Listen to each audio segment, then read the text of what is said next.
Baik, selamat sore menjelang petang ya untuk semua peserta yang hadir pada sore hari ini di Kulidan Kitchen and Space. Pertama, izinkan saya mengaturkan penganjali umat. Om Swastiastu, Assalamualaikum warahmatullahi wabarakatuh, salam sejahtera, shalom, salam budaya, dan salam gurat-gurit. Ya. Pada sore hari ini kita akan melanjutkan sesungguhnya dari rangkaian kegiatan gurat-gurit yang dilaksanakan dalam rangka memperingati ulang tahun gurat yang ke-8 tahun gitu ya. Jadi setelah sekian lama di 8 tahun ini, kalau dalam bahasa Balinya baru keten-keten ingat ulang tahun di bulan Juli ternyata gitu. Dan untuk itu kemudian tim Gurat Institute menggelar acara yang namanya Gurat Gurit, dan kegiatannya sebenarnya sudah mulai berlangsung dari tanggal 22 Juli kemarin di Non Frasa, ada pemutaran film. Kemudian kemarin tanggal 25 Juli itu ada mahbar buku, diskusi buku dari Pak Wayan Karje di Karja Aspis.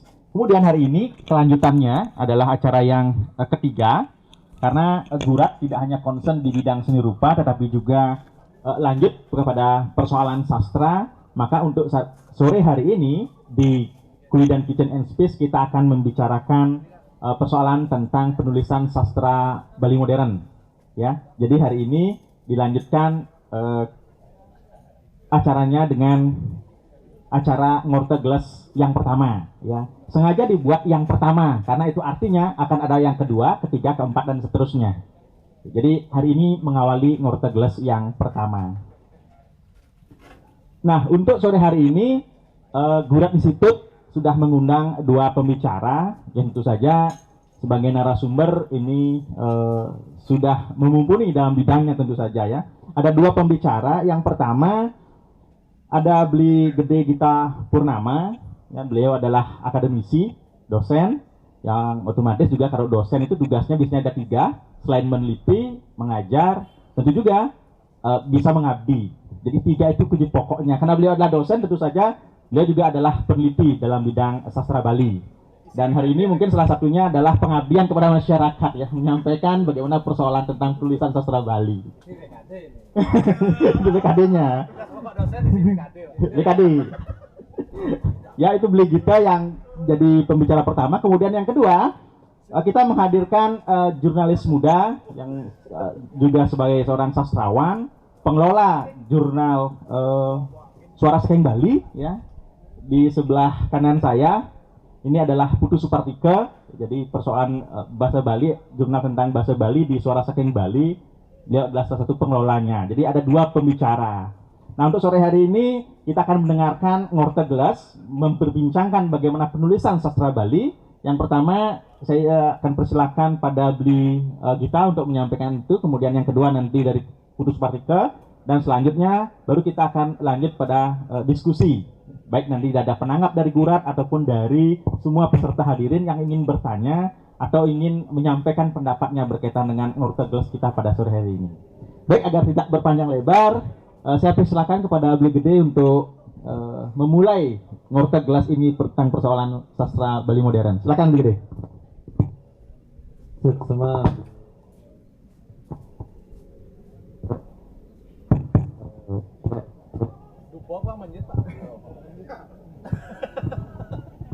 oke. Semua atas waktunya Beli Nuri dan apa namanya hadirin di ulang tahun ke-8 Gurat dengan Ngortegles.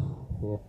Terima kasih karena sudah hadir kurang lebih 560.000 peserta yang hadir sore hari ini menyaksikan Ngortegles pertama dan juga Pasar Senggol Gurit yang pertama.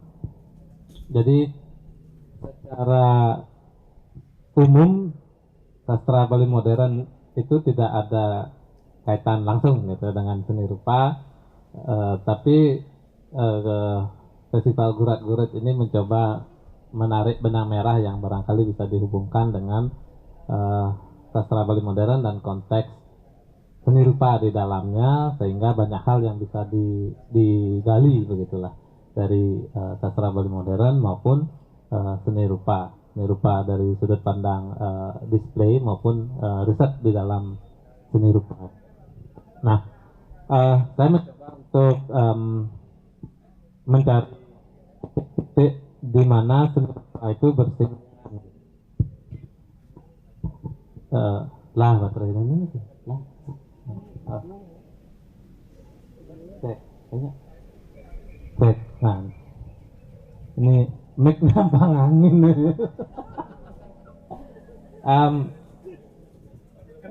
Penasaran. Jadi sepanjang pengetahuan saya sebagai seorang yang suka baca karya-karya sastra Bali modern, ada persinggungan yang cukup menarik antara sastra Bali modern dan dunia seni rupa itu. Nah, pada bagian apa dan kapan itu bersinggungannya, secara cukup serius begitu, saya sendiri melihat seni rupa visual art itu mengambil peran di dunia sastra Bali modern pada sampul buku maupun ilustrasi yang ada di dalam buku sastra Bali modern.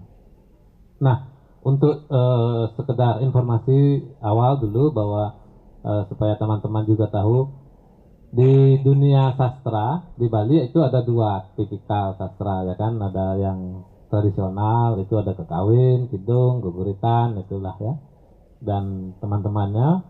Kemudian ada yang mulai berkembang pasca masuknya penjajahan kolonial ke Bali. Nah, itulah yang kemudian dikenal dengan sastra Bali modern. Sastra Bali modern sendiri itu pertama kali dari penelitian terakhir pertama kali muncul itu tahun 1910-an. Jadi dia berbentuk cerpen. Meskipun penulisnya tidak sadar bahwa apa yang dibuat itu adalah cerpen.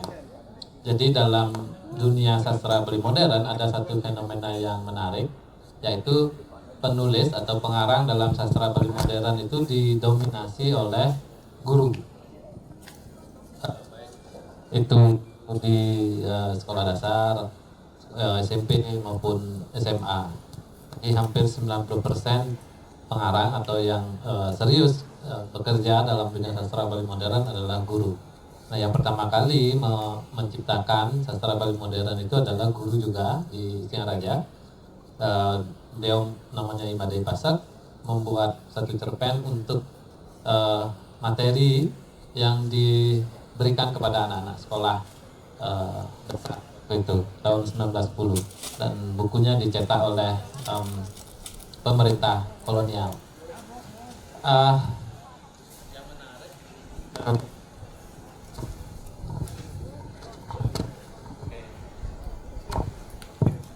Yang menarik dari buku-buku terbitan kolonial awal gitu misalnya, dalam buku itu memang tidak dibuat sampul yang ada ilustrasinya. Sangat sedikit kita temui buku-buku untuk sekolah dasar khususnya pada masa itu yang ada sampulnya yang berupa gambar gitu. Nah, yang justru yang ada adalah semacam gambar ilustrasi di dalam buku itu. Memang dari buku sastra Bali modern yang pertama atau karya sastra Bali modern yang pertama, di dalamnya tidak terdapat gambar ilustrasi, jadi hanya teks saja. Tapi di buku lain yang diciptakan atau ditulis oleh pengarang Imade Pasak, ada beberapa ilustrasi gambar yang masuk. Ilustrasi gambar itu berupa gambar-gambar ilustrasi yang menjadi narasi atau teks itu, misalnya gambar punya nangke gitu. Jadi pengarang itu membuat narasi tentang atau deskripsi tentang punya nangke dalam bahasa Bali, terus ada gambar punya nangke gitu. Nah, untuk karya sastra Bali modernnya sayangnya tidak ada ilustrasi yang seperti itu. Kemudian dari situ saya mulai beranjak untuk melihat bagaimana sastra Bali modern itu bersinggungan dengan dunia seni rupa. Pada masa setelah kemerdekaan, pengarang sastra Bali modern mulai sedikit muncul ke permukaan, lalu menghasilkan karya-karya begitu. Mereka mulai mencetak buku dengan sederhana, tapi mulai memasang ada cover yang juga cukup sederhana, tidak terlalu serius digarap cover maupun ilustrasi. Begitu seterusnya sampai akhirnya pada masa yang boleh dibilang tahun 2010 begitu, ketika semua pengarang sastra Bali modern ada pada kedekatan yang baik dengan seni rupa. Jadi sebelum 2010 itu boleh dibilang cover buku sastra Bali modern itu dikerjakan dengan asal-asalan. Jadi asal covernya entah diambil dari foto yang apa, kemudian ditempel saja sebagai cover. Ilustrasinya juga demikian, dikerjakan secara tidak terlalu profesional. Yang masa sebelum 2010 yang cukup profesional mengerjakan cover dan ilustrasi itu hanya Pak Samargantang yang bisa saya identifikasi, karena Pak Samargantang itu juga guru seni rupa. Jadi dia buat ilustrasi untuk puisinya itu sangat bagus, karena Pak Samargantang juga guru seni rupa, jadi dia hampir semua karya-karya puisinya dibuat ilustrasi yang sangat bagus, sangat rapi. Cuman kembali lagi ketika ke cover justru kurang menarik, karena Pak Samargantang membuatnya lukis pensil, gambar begitu, kemudian ditransfer kepada format digital yang diedit dan di layout barangkali tidak secara profesional, sehingga justru gambar yang bagus itu jatuh kualitasnya ketika naik cetak gitu. Nah itu yang boleh jadi itu sangat kita sayangkan. Tapi pasca 2010 ketika edit dan layout buku menjadi sangat mudah, cukup mudah, kita cari tukang layout yang bisa dikerjakan oleh anak-anak muda yang punya sense bagus terhadap editing atau bagus terhadap layout. Di situ mulai muncul karya-karya sastra Bali modern yang digarap serius covernya, cover maupun ilustrasi gambar yang ada di dalam cerpennya. Salah satu yang terbaik adalah puisi yang dibuat tahun 2016. Itu judul kumpulan puisinya adalah Campuhan Rasa. Nah, itu, covernya dibuat oleh ada perupa gitu, Gajres Dewa Purwita. Mungkin kenal ya dengan Dewa Purwita, ini kan salah satu dari kita mungkin kenal. Nah, Dewa Purwita mengerjakan cover dan ilustrasi di dalam buku itu. Jadi buku ini kan kurang lebih ada 700-an puisi. Itu salah satu kumpulan puisi, antologi puisi yang ditulis oleh banyak orang dan dengan jumlah karya paling banyak barangkali. Dan menariknya dalam buku itu dikumpulkan dalam beberapa kabupaten. Jadi dibagi Denpasar, Badung, Singaraja gitu, per kabupaten dikelompokkan penulis-penulisnya dan karya-karyanya yang puisi-puisi itu mendeskripsikan suasana sosial, kemudian lingkungan di masing-masing kabupaten. Ketika ditawarkan puisi itu kepada ilustrator, otomatis ilustrator itu membuat sesuatu yang menjadi ikon dari kabupaten itu. Barangkali setahun yang selama saya melakukan pembacaan pada karya-karya sastra Bali modern, itu adalah buku pertama yang dibuat dengan kesadaran ilustrasi yang benar, baik gitu. Jadi ada diskusi yang cukup panjang antara pembuat buku dan pembuat ilustrasi. Kemudian pembuat ilustrasi mengeksplorasi titik-titik di mana dia bisa mengeksplorasi ikon masing-masing kabupaten. Dan yang dihasilkan oleh Dewa Purwita waktu itu bukan ikon-ikon yang umum ditemukan dari kabupaten itu gitu. Contohnya yang menarik misalnya Kabupaten Klungkung. Nah, misalnya kita ke Klungkung pasti yang terpikir di pikiran kita Kertakoso, pasti kan. Tapi pada saat itu justru hadir ilustrasi yang dibuat oleh Dewa Purwito itu adalah singgasana milik Kerajaan Klungkung yang sudah dibawa ke museum di Belanda, yang ini ada replikanya di Kertakoso, dan itu yang jadi ilustrasi dari kumpulan cerpen itu. Nah, singgasana di sini juga memaknai puisi-puisi yang ada di Kabupaten Klungkung dalam buku itu.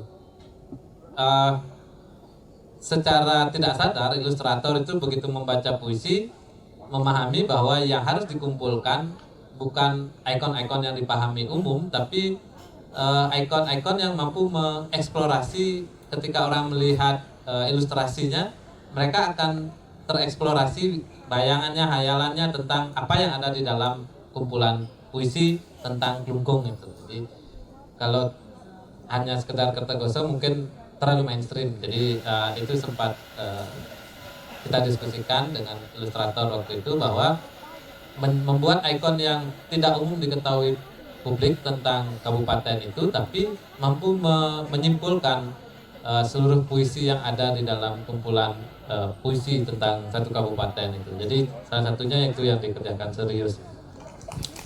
Setelah itu banyak kemudian sastrawan-sastrawan Bali modern yang muda-muda seperti Supartiko ini yang punya sense atau sensitivitas visual yang baik dan sangat rapi untuk membuat cover, membuat ilustrasi. Salah satunya adalah yang saya bisa kasih contoh adalah almarhum Alet Juli namanya. Dia adalah seorang penulis sastra Bali modern yang muda dan meninggal sangat muda. Alet Juli itu pernah ketemu Tiang untuk berdiskusi masalah cover, karena Tiang paling rajin untuk mengkritisi cover begitu. Alet Juli itu pernah datang ke Tiang lalu mendiskusikan masalah cover. Awalnya dibawa cover yang menurut saya kok kurang menarik, dia buat sendiri gitu. Saya minta coba cari perupa yang Anda kenal, lalu diskusi, berikan puisi dan cerpen atau novel Anda, lalu biarkan pelukis itu mengeksplorasi apa isinya, lalu buat cover maupun ilustrasi. Itu dilakukan akhirnya, dan hasilnya adalah cover itu luar biasa karena dikerjakan oleh seniman, dikerjakan oleh pelukis dari Bangli, dan mampu mewakili esensi dari novel itu. Nah, yang kedua barangkali kumpulan puisi dari teman-teman penulis di Bangli juga, Puspanjali itu gitu. Nah, Puspanjali itu juga begitu.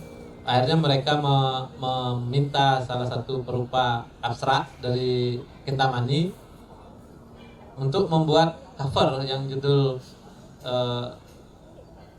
Batur gitu kalau nggak salah. Judul karyanya Batur kalau nggak salah, Kaldera Batur gitu. Itu bagus sekali.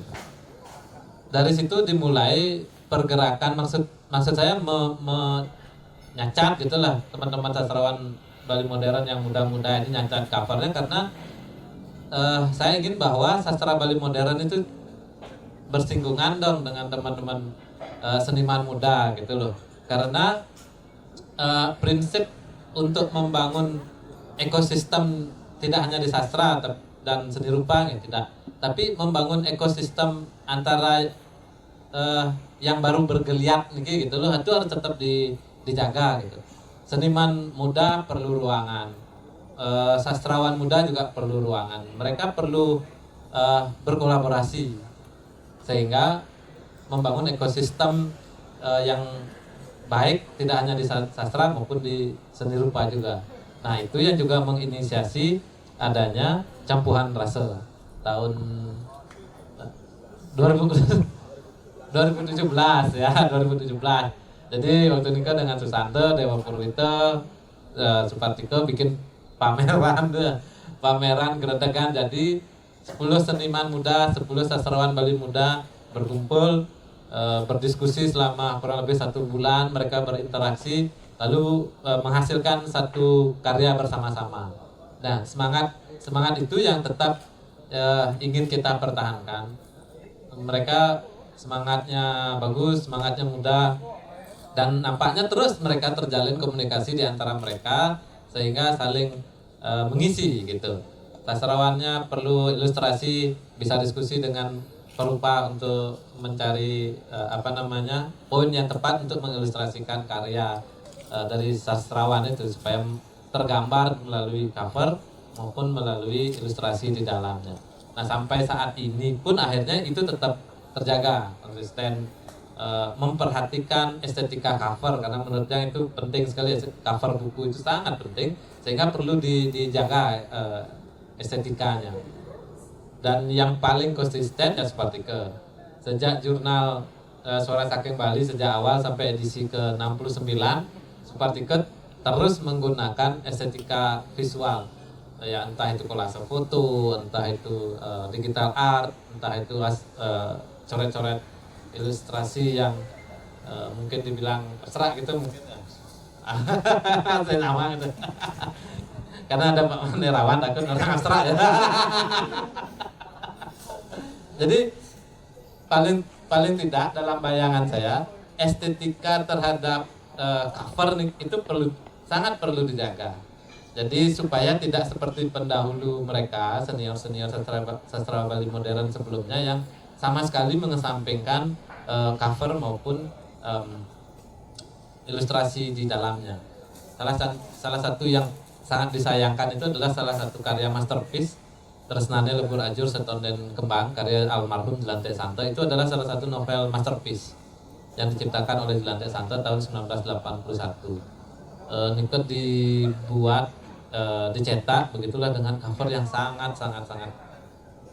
sederhana, tidak enak itulah dipandang. Sangat jelek, boleh saya bilang jelek. Dan kemudian dicetak ulang tahun 2012, itu covernya bagus. Setelah dicetak oleh Made Sugianto. Karena Made Sugianto punya kesadaran yang bagus, dorongan yang baik untuk menjaga cover dan mencari teman perupa untuk menghandle cover itu. Sehingga estetika covernya bagus sekali, jauh dibandingkan ketika karya itu pertama kali dicetak tahun 81. Jauh sekali. Nah, kesadaran ini yang memang tetap dan akan terus dipertahankan oleh seniman sastrawan muda, sastra Bali modern. Simbiosisnya supaya tetap terjaga antara sastra dan seni rupa. Memang kultur Bali sejak dulu memang selalu dekat antara sastra dan seni rupa. Sastra itu selalu menjadi fondasi untuk lahirnya seni rupa yang secara tradisi sudah berlangsung beratus-ratus generasi. Nah, kenapa ketika masuk dalam ranah sastra modern, kenapa itu harus hilang begitu loh? Jadi ekosistem sastra dan seni rupa itu harus tetap terjalin dengan bentuk-bentuk yang terus berevolusi seiring berevolusinya seni rupa dan seni sastra itu sendiri. Jadi tidak pecah gitu antara seni rupa dan sastra. Karena saya sendiri melihat tahun 80-an, tahun 70-80-an itu jauh seni rupa tidak ikut dalam arus pergerakan sastra Bali modern. Nah, setelah tahun 2010 saya coba tarik teman-teman seni rupa dan teman-teman sastra Bali modern untuk bersama-sama berkolaborasi, entah itu apapun bentuk kolaborasinya. Jadi tahun 2019 atau tahun 2020 ya pernah bikin pameran cover. Nah, jadi tahun 2019 atau 2020 saat corona bukan itu ya? 19 ya? 2020 lah. Pernah kita bikin, pernah Supartike bikin pameran cover Suara Saking Bali, tapi secara virtual. Jadi setelah 60 edisi kurang lebih, Supartike bikin pameran cover di ruang virtual. Barangkali kalau di Bentara Budaya rutin gitu ya pameran ilustrasi untuk cerpen-cerpen Kompas. Tapi dalam sastra Bali modern belum pernah ada. Tahun ini saat itulah kita dorong Supartika untuk bikin pameran cover meskipun hanya dalam bentuk virtual. Paling tidak gerakan itu menunjukkan bahwa ketika cover dikerjakan secara serius, dia layak masuk ke dalam pameran seni rupa. Ya formatnya virtual tapi layak untuk dipamerkan dan dinikmati. Jadi tidak hanya karya teksnya saja yang dinikmati, tapi covernya juga bisa menjadi satu estetika yang betul-betul bisa dinikmati oleh peminat yang lebih luas. Barangkali tidak semua seniman suka membaca sastra Bali modern, tapi ketika ada pameran cover jurnal Suara Saking Bali itu, misalnya Beliau Geparto sebagai kurator juga bisa memberikan gambaran tentang bagaimana sih kualitas cover dari sudut pandang seni rupa gitu loh. Bila perlu nanti barangkali gurat-gurit tahun depan kita bikin pameran cover, ya bikin dengan kurasi oleh Susanto gitu misal. Pantai Susanto itu mengkurasi cover majalah gitu loh. Jadi ada sudut pandang yang berbeda yang bisa kita coba tawarkan di dunia sastra maupun di dunia seni rupa. Dalam kancah dunia sastra Indonesia pun dalam sepengetahuan saya belum pernah ada pameran cover tuh. Koreksi kalau salah. Pernah ada? Pramudia, oke. Dan itu dikerjakan serius kalau karya-karya Pramudia itu covernya serius.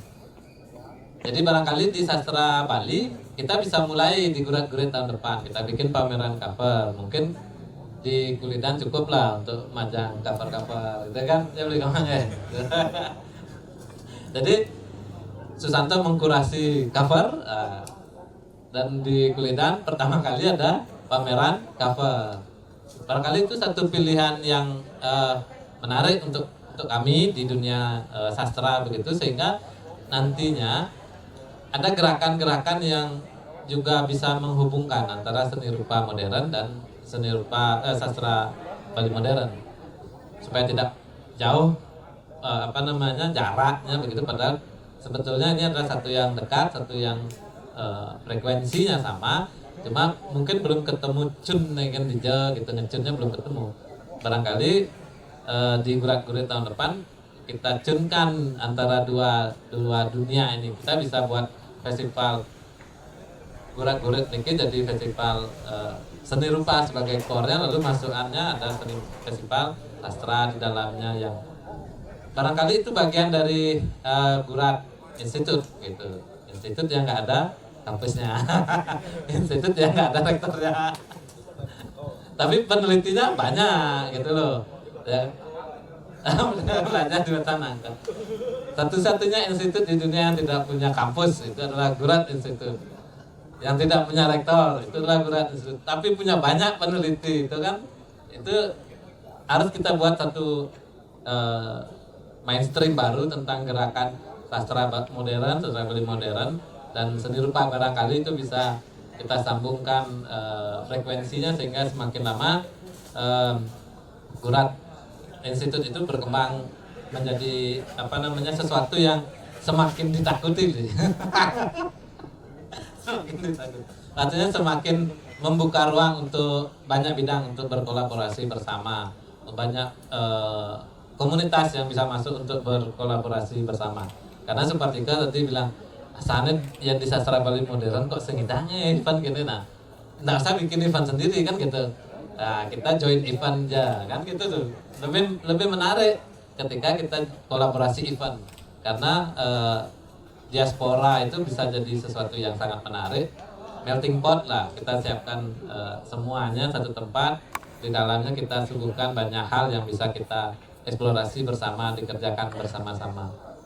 Nah, pameran cover yang dimunculkan oleh Supartika itu jadi satu pemantik yang gimana ya, maksudnya itu jadi satu pemantik yang membuat semua sastrawan Bali modern yang muda-muda khususnya semakin sadar betapa pentingnya serius bekerja untuk cover buku gitu. Dan itu barangkali tidak bisa dikerjakan sendiri oleh si sastrawan. Mereka harus bekerja sama atau paling tidak meminta bantuan, paling tidak diskusi dengan orang yang lebih paham di bidang itu, entah itu senimannya, entah itu kuratornya, sehingga ruangan kolaborasi itu semakin banyak, semakin terbuka. Yang saya sendiri sebetulnya orang yang tidak punya keahlian dalam bidang seni rupa, sama sekali gambar B kan bisa gitu kan.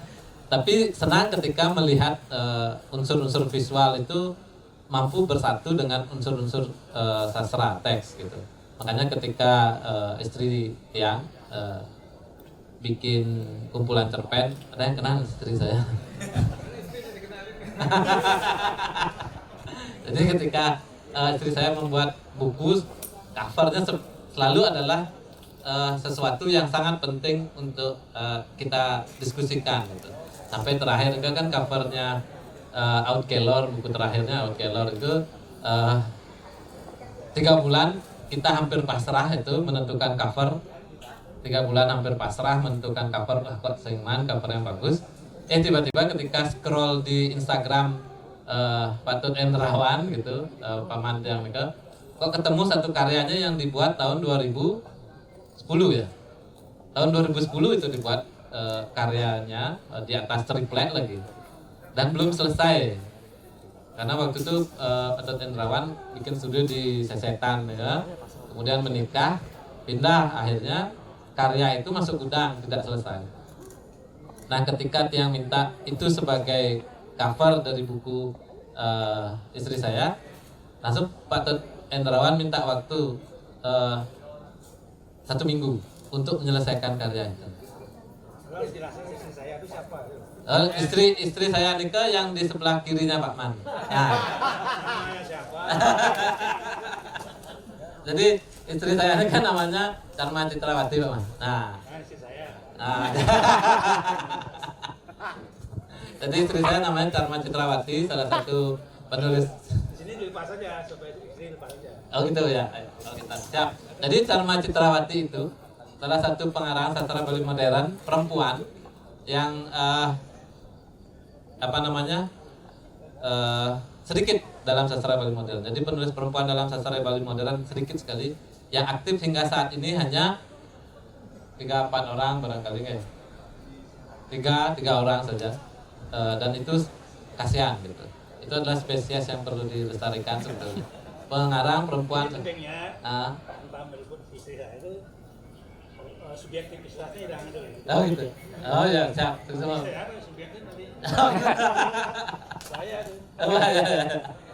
Jadi pengarang perempuan dalam sastra Bali modern itu adalah spesies yang sangat langka, jauh lebih baik keadaan perupa perempuan karena jumlahnya banyak, komunitasnya kuat gitu kan, dan aktif dalam berkegiatan. Nah, kembali lagi pada yang cerita kisah cover buku itu. Jadi Pak Tut Endrawan meminta waktu 1 minggu untuk menyelesaikan karyanya. Ketika Tiang ke rumahnya untuk ambil karya, Pak Tut Endrawan bilang ke Tiang, Pak, untung diminta untuk jadi cover. Kalau tidak diminta jadi cover, karya ini tidak akan pernah selesai. Nah di situ saya menggeletak gitu loh. Ada masih fungsinya ketika kita berkolaborasi.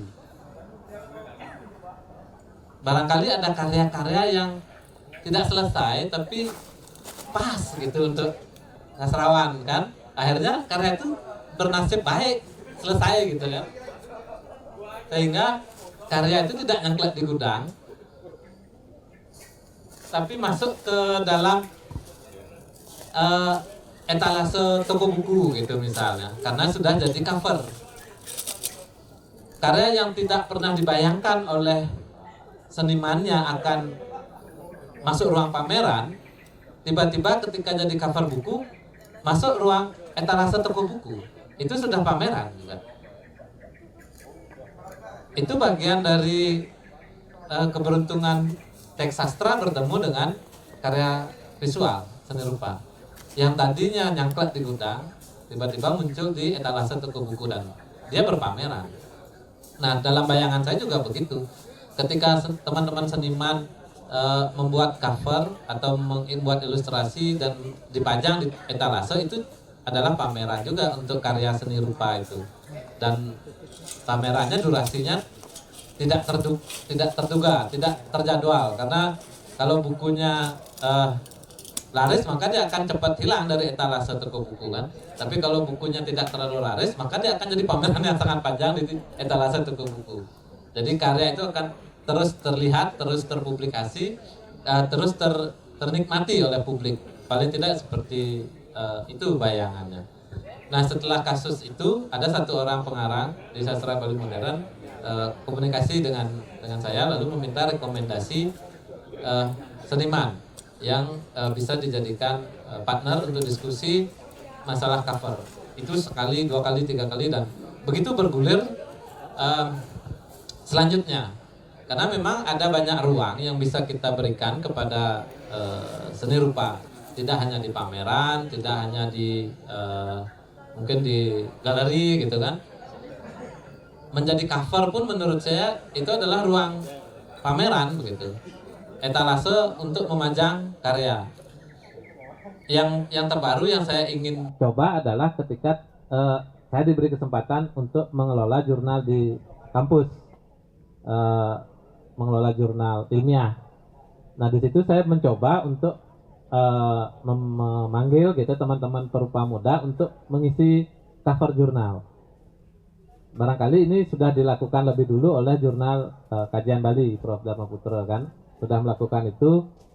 Salah satu karya Pak Manerawan sudah pernah jadi cover jurnal Kajian Bali, kalau tidak salah nih kan. Nah, kalau jurnal Kajian Bali oke lah, itu untuk seniman yang sudah settle begitulah.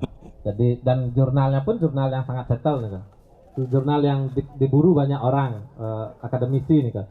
Nah, kebetulan yang ikut mengelola di belakang jurnal Kajian Bali yang tahu betul siapa aja penulis-penulis yang masuk di situ dan berapa penulis yang sudah di-reject gitu oleh Prof. Dharma Putra. Nah, ketika saya diberi kesempatan untuk mengelola jurnal kampus di FIB, saya lihat ini juga peluang yang menarik untuk meniru gaya jurnal Kajian Bali, sehingga per edisi Februari tahun ini saya mengundang teman-teman perupa muda yang boleh dibilang karyanya masih perlu untuk dipublikasi jauh lebih luas untuk mengisi cover jurnal.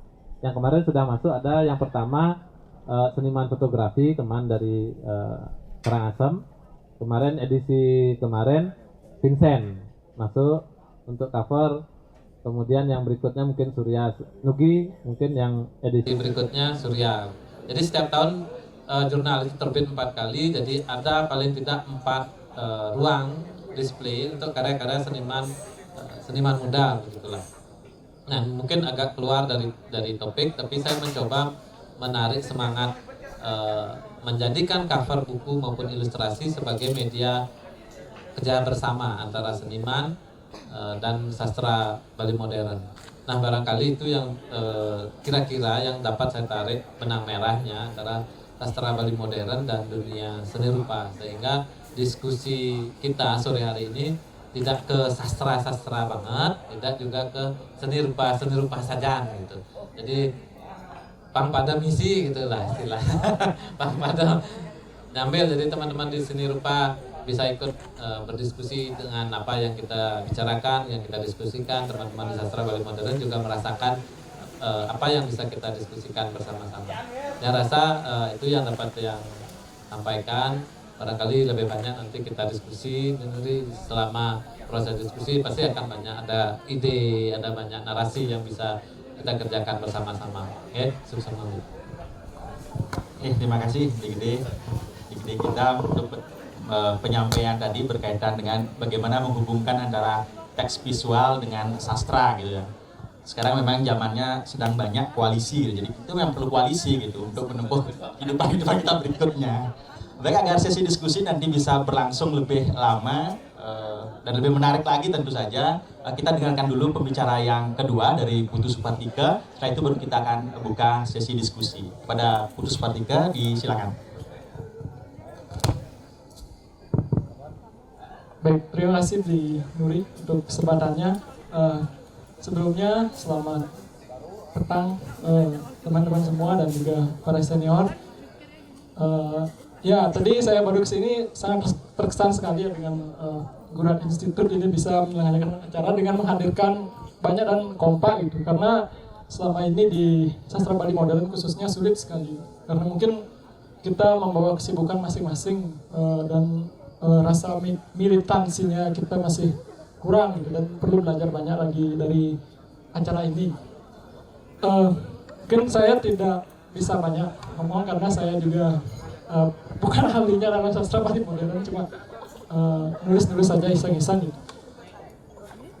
Mungkin saya dari mana ya? Sastra Bali modern karena kita menyinggung tentang seni rupa dengan sastra Bali modern, saya mungkin tidak bisa ngomong ke sana karena saya juga tidak terlalu mendalami keduanya, jadi seni rupa tidak mendalami, tapi saya suka gitu. Dan sastra Bali modern tidak menyelam terlalu jauh. Untuk sastra Bali modern sendiri saat ini bisa dibilang dalam fase yang sedang down, fase-fase down belakangan ini. Karena dulu waktu saya ikut-ikutan menulis itu tahun 2014 yang ramenya, itu sangat ramai sekali, bahkan kalau tidak salah 2014 itu paling banyak bukunya yang terbit ya 22. Oke, itu tahun 2014 itu 2-22 buku. Tapi belakangan terus menurun, bahkan untuk tahun ini baru sedikit sekali. Nyaris apalagi karena sastra Bali modern itu sangat bergantung dengan Rimade Sugianto, pemilik penerbitan Pustaka Ekspresi yang sekarang ISBN-nya lagi di blok. Jadinya hampir tidak ada, nyaris ya. Walaupun ada awal-awal ada beberapa, tapi nyaris belakangan ini tidak ada. Untuk semangat dari penulis ini di sastra Bali modern, mungkin untuk semangat berbaurnya itu masih sangat kurang sekali gitu. Kita masih berjalan sendiri-sendiri dan menulis sendiri. Bahkan beberapa yang menulis itu hanya mungkin untuk keperluan, karena kebanyakan jadi guru ya, mungkin keperluan naik pangkat, sertifikasi dan lain sebagainya. Misalnya seperti itu masih pemikiran kita di sastra Bali modern. Padahal sastra itu lebih suci dan lebih mulia daripada hanya sekadar naik pangkat, itu menurut saya sendiri. Jadi kalau hanya untuk sarana naik pangkat kan ya seperti itu. Tapi memang kenyataannya seperti itu. Dan beberapa juga yang dulu sangat konsisten sekali menulis, belakangan ini mungkin karena kesibukan dan lain hal ya tidak menulis lagi, terus saya mungkin ada di dalamnya. Mungkin saya di sini bercerita sedikit tentang majalah saja karena itu yang mungkin saya kuasai. Oke, itu majalah Suara Saking Bali awalnya adalah sebuah blog. Itu blogspot. Itu tahun 2016 Januari. Yang awalnya itu ingin memuat karya-karya sastra Bali modern yang tersebar baik di media cetak maupun di blog-blog gitu. Jadinya kalau ada puisi karya penulis yang senior di blog diambil dimuat di sana, gitu semangat awalnya. Terus hingga akhirnya seiring waktu berjalan tahun 2016 juga sekitar bulan Oktober kalau tidak salah ya, Oktober sekarang sudah 5 tahun mau ke 6 tahun itu mulai kami di sastra Bali modern berpikiran untuk memberikan ruang, karena selama ini ruang untuk sastra Bali modern itu bisa dibilang terbatas. Waktu itu ada Bali Orti yang saat ini sudah amor, itu Bali Orti. Terus ya itu paling gini sebenarnya paling bagus untuk kita, apalagi dan itu satu-satunya yang berhonor gitu. Meskipun kita menulis itu nggak nyari honor, tapi itu mungkin jadi semangat salah satunya kenapa waktu itu sangat gini penulisnya banyak dan sangat menggebu-gebu lah semangat waktu itu gitu. Terus belakangan karena pandemi ini dihapus, hilang jadinya. Terus yang tersisa masih Pos Bali, ada media suarinya. Terus di media Bali ada juga rubrik Ajak Bali kalau salah ya, Ajak Bali. Itu baru tahun 2020. Kalau di Pos Bali kalau tidak salah 2019 ya. Ya 2019, sekitar 2019. Selain itu ada memang beberapa majalah di Karangasem, misalkan Buranwangi, yang sempat tidak terbit, itu terbit tahun 90-an, 2000-an sempat mati suri, terus terbit lagi tahun 2020-an, meskipun tidak jangkauannya tidak terlalu luas. Selain itu ada juga majalah Satu dan majalah Canang Sari, Pak Mando pengelolanya sendiri. Terus kembali lagi cerita tadi, 2016 Oktober itu kita mulai mengumpulkan karya dari teman-teman dengan gini seadanya. Kita tidak waktu itu ya kita memang kayak menutup diri loh gitu. Sastra Bali modern itu masih sampai sekarang mungkin masih menutup diri. Bahkan antara sastra Bali modern dengan sastra Indonesia pun tidak terlalu akrab lah, dalam tanda petik tidak terlalu akrab. Kita seperti menjaga jarak antara sastra Bali modern dengan sastra Indonesia. Mempuikan, menyamuk tapi mempuikan gitu istilahnya. Jadi itu permasalahan yang ya bisa dibilang pelik lah di sini karena mempuikan ya. Ya seperti itu kenyataannya. Kita harus bilang seperti itu kenyataannya. Tapi meskipun tapi belakangan ya ada beberapa penulis sastra Bali modern yang mulai gini. Apalagi dengan sesama sastra aja sudah mempuikan, apalagi dengan seni rupa gitu. Kan otomatis jauh, meskipun mungkin tidak sadar tidak sadar, nggak tahu karena mungkin mereka tidak sadar bahwa cover dan ilustrasi itu seni rupa gitu. Mungkin mereka saya menulis, tugas saya menulis dan lain sebagainya gitu. Atau mungkin terlalu suntuk menulis untuk mengeluarkan karya sehingga mereka lupa dan untuk bersosialisasi gitu. Akhirnya tahun 2016 itu Oktober dekat dengan Sumpah Pemuda. Kenapa milihnya Sumpah Pemuda? Ya biasalah pemuda gitu. Biar semangat. Ya gitu, dekat Sumpah Pemuda diterbitkan. Karena tidak ada uang, gimana caranya? Ya udah kita terbitkan dalam bentuk PDF, itu dibagi-bagikan. Ya biasalah awal-awal biasa, apapun awal-awal itu responnya luar biasa. Gitu. Tapi cuma ya mantap, top dan lain sebagainya seperti itu kan biasa itu respon seperti itu. Terus akhirnya beberapa edisi mungkin dan nyaris terlupakan, tapi nggak masalah. Sesuatu yang terlupakan itu suatu saat pasti akan diperlukan lagi gitu. Jadi akhirnya waktu itu hanya tulisan teman-teman. Setelah itu selanjutnya buka ruang dan ada penulis dari luar, bahkan siswa, dan kami tidak ada kurasi waktu itu. Kami membuat majalah itu untuk tempat belajar itu istilahnya waktu itu. Jadi siapapun yang mau menulis bisa, mau siswa dari SD, bahkan ada beberapa guru SD yang nge-WA gitu, bisa naikin ini siswa SD saya mau menulis, oh silahkan saja gitu. Akhirnya dari SD, SMP, SMA, bahkan kuliah, guru, siapapun dosen dan lain sebagainya tidak memandang. Bahkan kalau misalkan Pak Koster mau menulis, silahkan saja. Jadi seperti itulah. Akhirnya lambat laun dan kami waktu ini sempat mengadakan festival sastra Bali modern, tapi ya jujur lah tidak semeriah ini lah kurang-kurangnya, karena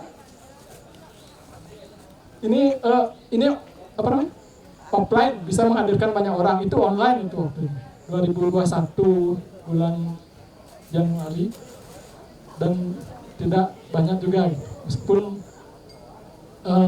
ya itulah tinggal aja.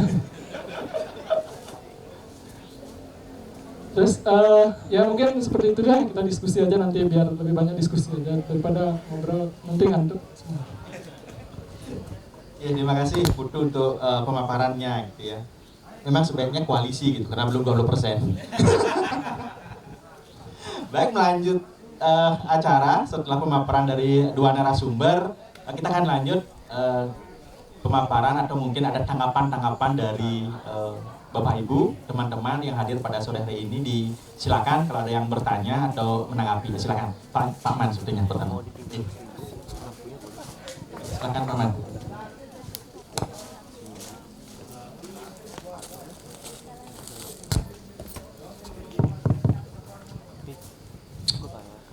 Selamat malam,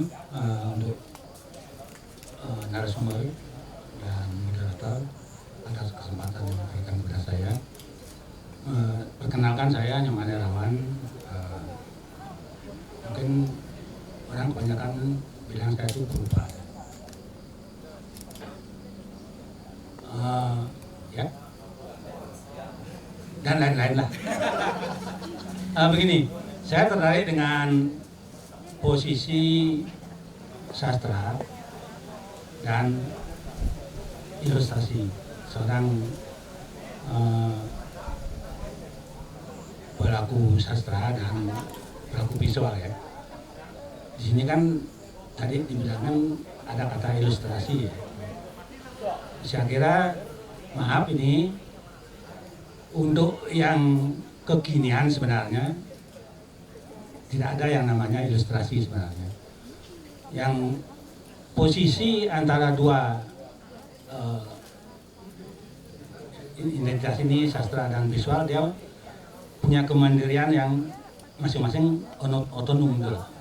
Artinya begini, bukan berarti kita tidak menghargai hasil karya sastra ya, cerpen, puisi dan lain-lainnya ya.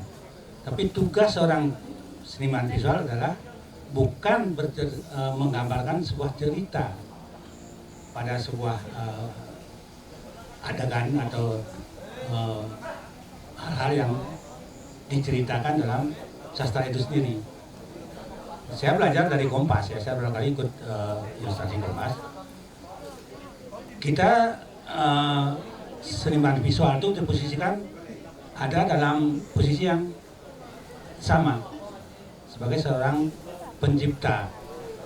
Tapi di sastra umpamanya cerpen, kalau saya disuruh bikin ilustrasi cerpen, saya tidak akan bercerita tentang umpamanya cerpen itu judulnya Pak Mahabharata atau Bharatayuda ya. Saya tidak akan membuat Bhisma atau Bima dan lain-lain. Kita diposisikan harus punya tafsir ulang terhadap karya sastra itu sendiri dalam bentuk visual, dalam konteks visualnya itu. Nah, gagasan, konsep dan lain-lainnya itu inti cerita itu kita dalami dulu, baru kita bikin suatu hal yang ya mungkin masih bisa dibilang ilustrasi, bukan ilustrasi, itu kan penggambaran ya, penggambaran cerita ya. Tapi di sini kita masuk ke konteks. Seorang pekerja visual atau seniman visual itu dia punya ruang yang otonom. Bikin sebuah karya atas tafsir ulang dari sebuah cerita atau dari cerpen dari garapan sastra itu. Gitu. Jadi kalau ilustrasi itu menurut saya sekarang itu udah kuno dalam artian apa yang diceritakan dalam cerpen itu yang kita gambarkan. Jadi posisi seniman visualnya hanya sebagai tukang gambar yang menceritakan apa yang diceritakan oleh sastra itu sendiri. Padahal tugas seniman visual adalah harus masuk ke konteks, ke konsep dan lain-lainnya dengan tafsir baru sesuai dengan tanggapan dari seniman visual sendiri. Tapi di sini yang takut kok nggak ada hubungnya. Kalau orang yang peka, dia akan mencari hubungannya dulu. Pasti ada. Ini kebetulan saya juga dikasih bukunya si Redike.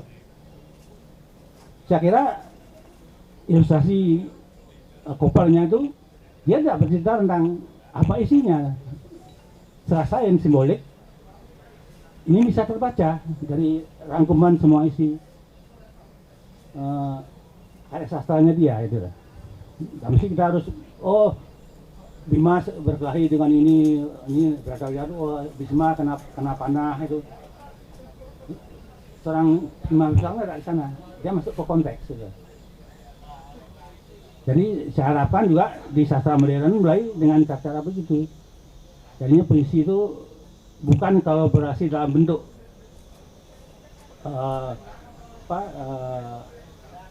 sepihak gitu. Sepihak dalam arti ya sastra mengharapkan menceritakan secara gambar, bukan itu. Kolaborasi ini adalah ini loh tafsir visual saya tentang cerita Anda itu. Itu dunia kontemporer sekarang ini penting sekali dipikirkan. Karena walaupun kita bicara tentang seni sastra modern, sastra Bali modern, konteksnya harus tetap kekinian itu. Karena masa-masa ilustrasi itu udah zaman dulu. Terus terang aja saya sering bikin ilustrasi untuk karya-karya sastra. Bahkan Rako Kusumo, Kang Asem dengan Burak Wangi, saya di redakturnya masuk ke nama saya di ilustrator dia. Gitu. Tapi di sana itu kan ilustratornya bebas ya.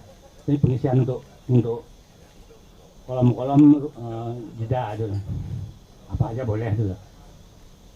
Tapi menurut saya bicara tentang ilustrasi, mari kita sedikit-sedikit kita alihkan ke hal-hal yang lebih memposisikan antara ada kesetaraan antara sastrawan dan perubahan visual gitu. Tapi jangan takut, memang sulit untuk oh ini ceritanya kok gambarnya gini. Ya itu kalau mau mudahnya ilustrasi gitu lah. Apa gambar yang lihat nanti dibaca, oh ada Bimanya, ada Arjunanya. Itu kayaknya kurang dalam gitu. Lebih baik seorang seniman visual itu bisa masuk ke konteks gitu. Karena mana judul Bratawi juga konteks kekiniannya banyak gitu. Bahkan bukan kekinian kan, dari zaman modern itu kita punya konteks yang sesuai dengan kejadian-kejadian yang terjadi pada cerita Bratayuda itu. Kenapa enggak dengan cara itu tuh? Jadi Spartike dan lain-lainnya Kawisata itu harus punya keberanian lebih gitu lah. Jadi jangan takut, wah nggak ada hubungannya nih. Contohnya ini apa? Ayat sesat kaum kiri, ini gambarnya begini tuh lah. Tapi ada sign, ada simbol, ada hal-hal yang berhubungan dengan isi buku ini tuh, dalam gambar itu tuh. Kita nggak perlu kaum kiri, oh ini karakter kaum kiri ini wajahnya siapa, tokohnya siapa, itu tidak penting gitu. Nah, ada simbol yang bercerita tentang itu. Nah, di sinilah kita untuk mendidik pembaca itu untuk juga belajar tentang seni visual. Tidak sekedar menceritakan secara gamblang Arjuna Wiwaha, harus ada gambar Arjuna Wiwahanya itu udah kuno bagi saya gitu. Nah, jadi saya harapkan ada kesetaraan gitu. Masing-masing punya wilayah otonomi masing-masing gitu. Kemandirian masing-masing gitu. Pak, mungkin segitu ya dari saya.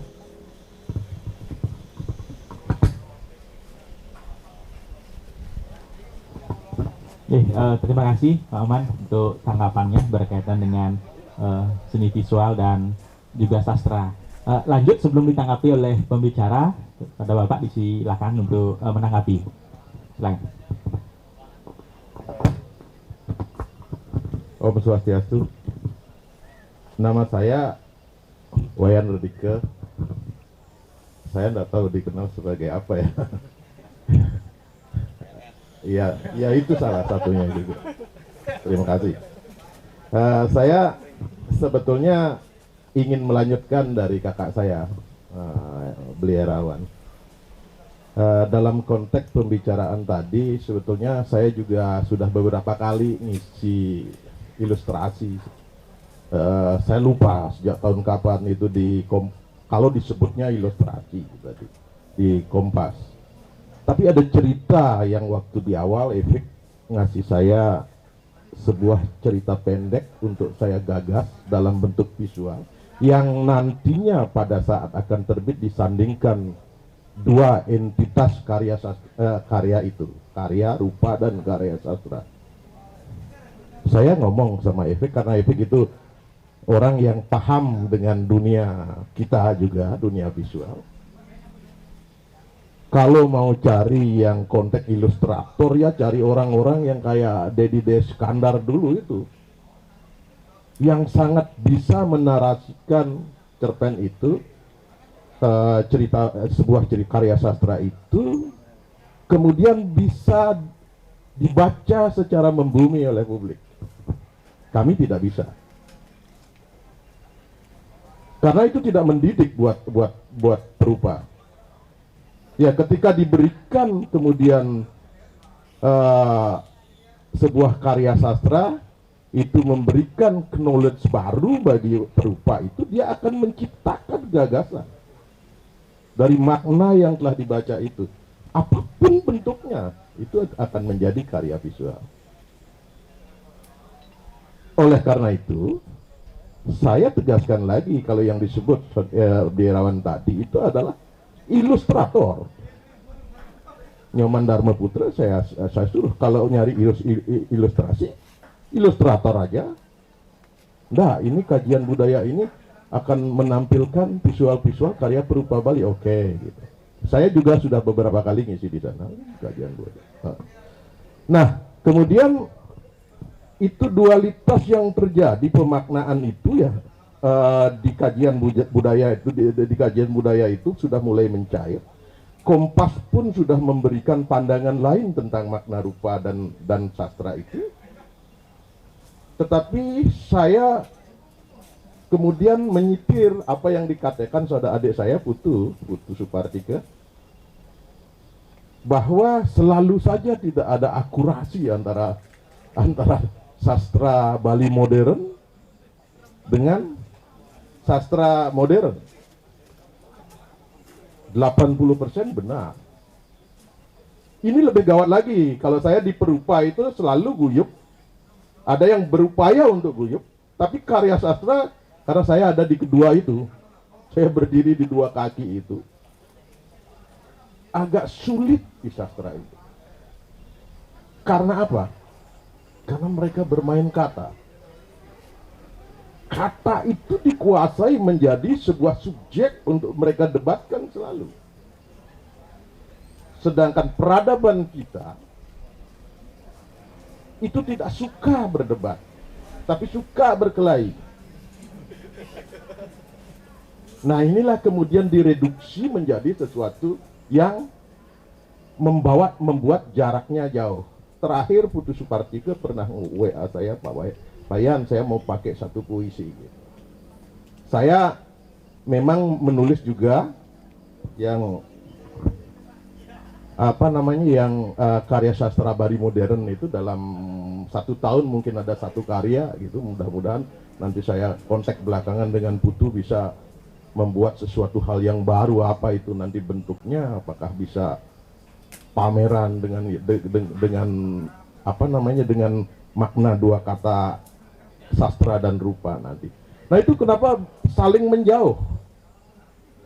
Saya jadi ingat, kalau kemudian sastra turunan dari masa lampau, sastra klasik kita, sastra Bali, yang kita sebut dengan itihase sebetulnya, di sana sebetulnya secara kontekstual adalah sumber kontemporer yang kita jalani sekarang, sastra kontemporer, sastra modern yang sekarang. Tapi mereka tidak ada yang membaca itu. Maka saya menjawab itu kenapa mereka semakin menjauh, bahkan semakin tidak terukur jaraknya antara sastra modern dengan sastra Bali modern dengan sastra modern. Karena mereka selalu mempergunakan kata, bukan memperebutkan makna. Maknanya itu tidak dasari. Kalau kita tahu bahwa selalu ada perebutan kata dalam itihase yang kita warisi.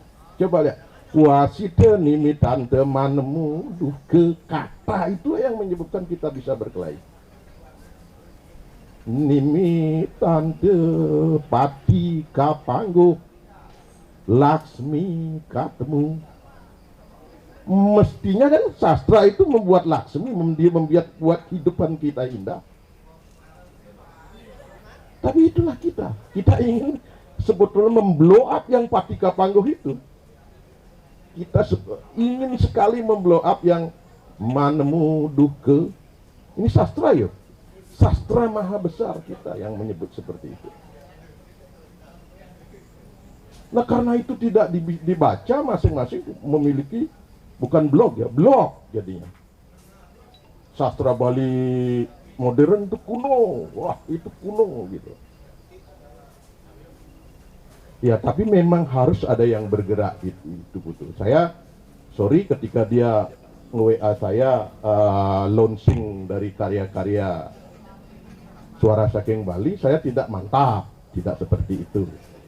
Anak muda yang kreatif, lanjutkan, Putu tidak ada lagi yang akan melanjutkan seperti ini. Gitu. Di antara kita yang kita di sini duduk, siapa yang membaca sastra Bali kita? Saya tanya siapa gitu. Karena sudah di awal kita menemuduka gitu, ini jelek gitu. Kita membuka ruang baru untuk dijawab dengan segala kesansian gitu. Tapi kalau kita menemu suku, kita cari maknanya itu di dalam. Apa yang disebut oleh Suara Saking Bali ini?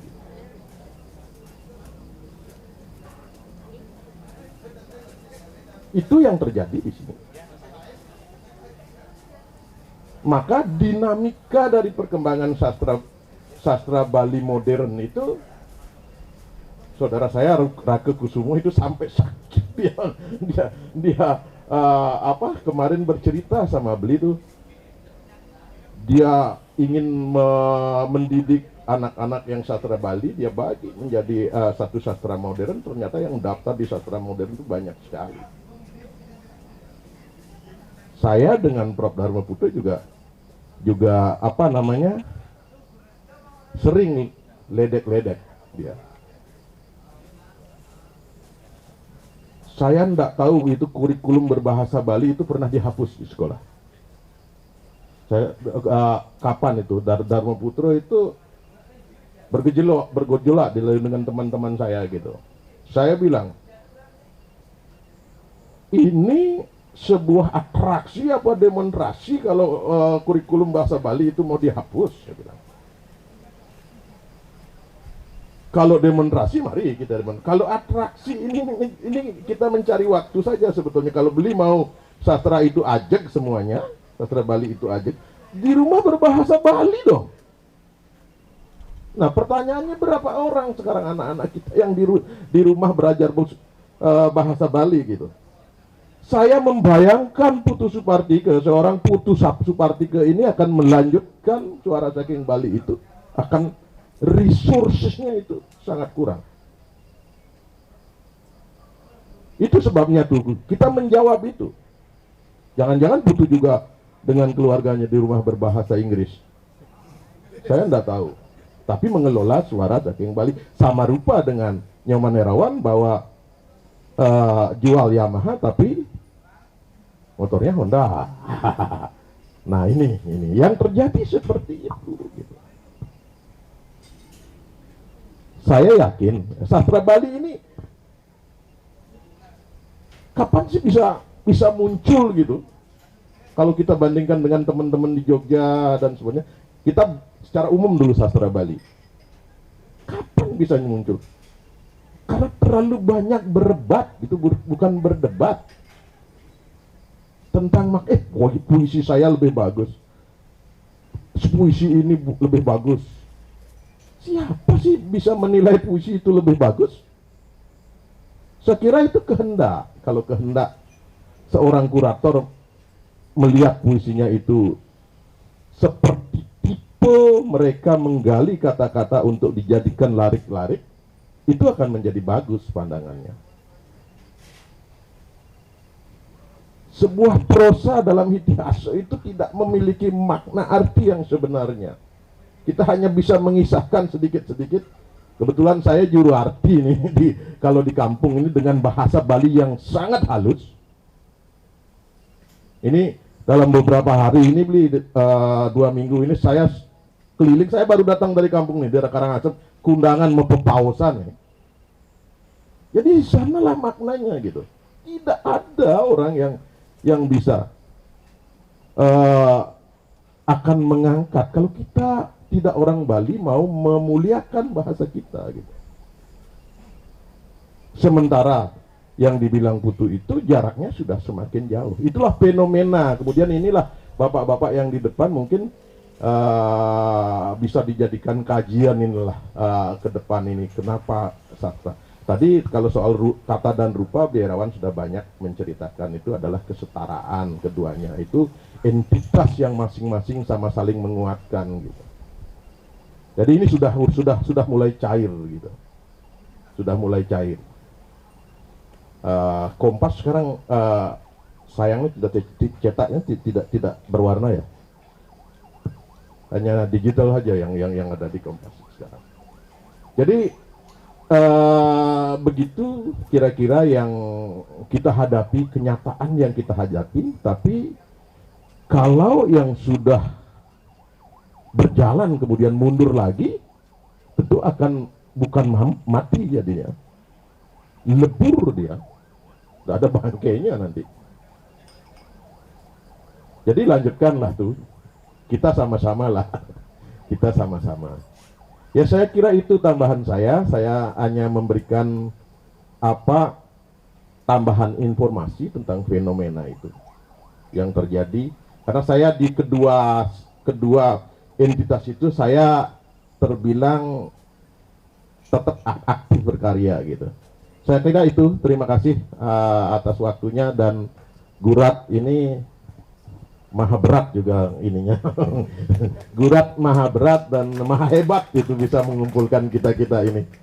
Ya kalau Putu Supartika ngundang sastra modern, saya yakin yang datang tuh bisa dihitung dengan jari untuk berdiskusi dengan, kalau perlu nanti Gurat mempertemukan sastra Bali modern dan sastra modern gitu.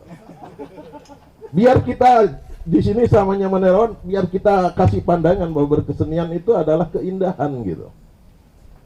Kita hanya boleh memperebutkan makna, bukan kata. Asal subuh merebut kata, mamitang lugro ya. Kalau kata itu merebut tulang tanpa isi gitu. Jadi tidak ada itu. Saya kira itu. Terima kasih. Mungkin saya tambahan ya, mungkin berupa pertanyaan dan beberapa hal yang disampaikan oleh Pak Yan Redike.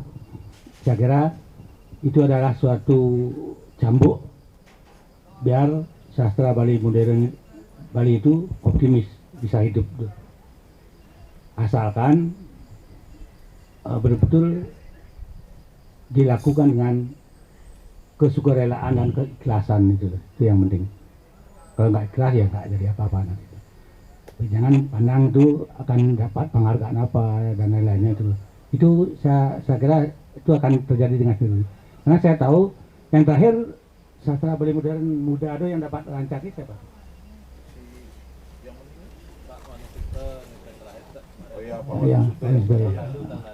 Nah, itu kan suatu contoh. Saya dari dulu ikut juga dengan perjalanan Rancage ya. Itu sangat positif karena dia sangat menghargai sastra-sastra daerah ya. Bahkan ciptaan daerah yang betul-betul diperhargai memang karya-karya yang bagus. Nah sekarang kan zamannya anak-anak muda Bali modern ya. Dulu kan Pak Sangre, Samargantang dan lain-lain itu kan semua ada dapat itu banyak. Karena bagaimana tantangan anak muda, bukan berarti mengejar untuk dikasih Rancage, bukan dulu. Rancage itu akan nimbrung dengan sendirinya kalau ada karya itu. Berkarya itu harus dengan tanpa keinginan yang lebih dari sekedar bagaimana kita bisa bersastra dengan baik tuh. Apakah itu berupa cerpen, puisi gitu. Saya dulu sangat senang sekali dengan Rancage karena secara nasional bahasa daerah itu dihargai lah, dihormati lah sebagai sebuah bentuk sastra yang memang harus hidup di Nusantara ini tuh. Jadi sebagai anak muda di sastra modern mesti harus optimis bahwa ada hal-hal yang sebenarnya akan berguna nantinya, baik itu untuk kepentingan nasional maupun kepentingan daerah kita gitu. Jadi bahasa Bali itu mesti sebenarnya bahasa Bali itu bisa lestari karena sastranya gitu. Kalau sastra nggak ada yang bergerak di bidang sastra Bali modern, anak-anak kita ke depan itu tidak akan berbahasa Bali lagi gitu. Mudah-mudahan dengan adanya sastra Bali modern ini yang dikelola oleh anak-anak muda itu akan memberikan efek terhadap bagaimana bahasa Bali itu bisa lestari dan ajak, bukan ajak sebagai sebuah konsep politis ya artinya ya, karena banyak ajak-ajak itu akhirnya konsepnya sekedar politis itu loh, gitu ya. Sekali lagi saya untuk Puspar 3 tetaplah bergerak di wilayah itu walaupun sunyi dari hal-hal yang riuh gitu, dari keriuhan, karena seni itu memang wilayah kesunyian itu penting gitu, karena dalam sunyi pun itu kita mendapatkan sesuatu yang berarti gitu. Demikian dari saya tambahan. Terima kasih banyak.